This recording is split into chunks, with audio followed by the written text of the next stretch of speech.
state seek recognition. Madam Speaker, as a proud Republican, I rise in opposition to the objection to the electors.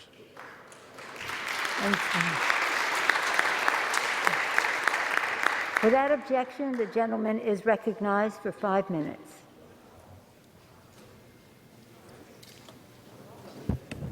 Madam Speaker, I come to this side of the aisle as a proud Republican, but most importantly, as a proud American.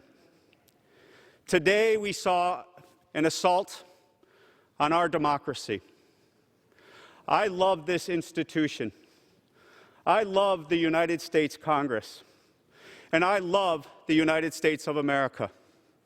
And what I saw today was mob rule that spat upon the blood of my father, that is in the soil of Europe and in the soil of Korea, and who gave us, through that blood, this sacred Constitution and the sacred ability to lead this world as a power that says we settle our differences not with mob rule, we settle our differences through elections. And when those elections are over, we have a peaceful transition of power.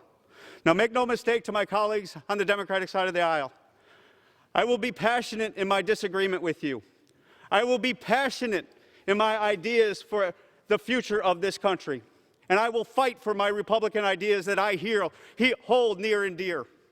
But I will stand with you tonight and send a message to the nation and all Americans that what we saw today was not American, and what we see tonight in this body shall be what we do in America, and that is to transfer power in a peaceful way.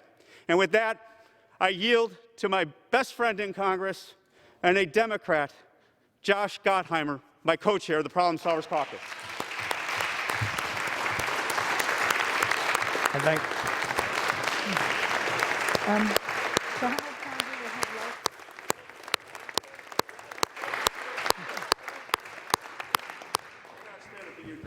I thank my friend for yielding and for standing with me and with all of us. Tom Reed is my co-chair of the Problem Solvers Caucus. He's a Republican and I'm a Democrat. When it comes to policy views, we often disagree, but at the end of the day, we are united as Americans. My good friend like me always puts country first. Today, a group of lawless thugs sought to upend the Constitution and the peaceful transition of power because they didn't like the outcome of the presidential election.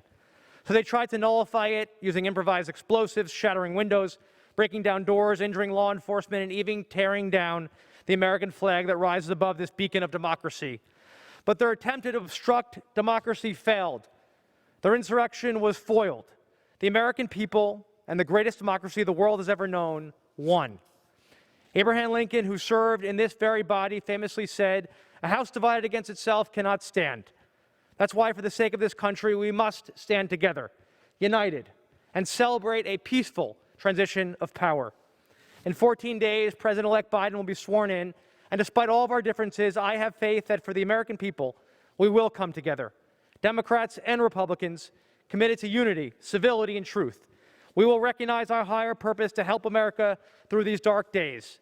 That is the only way we will beat COVID, rebuild our economy, and stand up to threats at home and abroad. Working together as Democrats and Republicans, I know our best days will always be ahead of us. I yield back.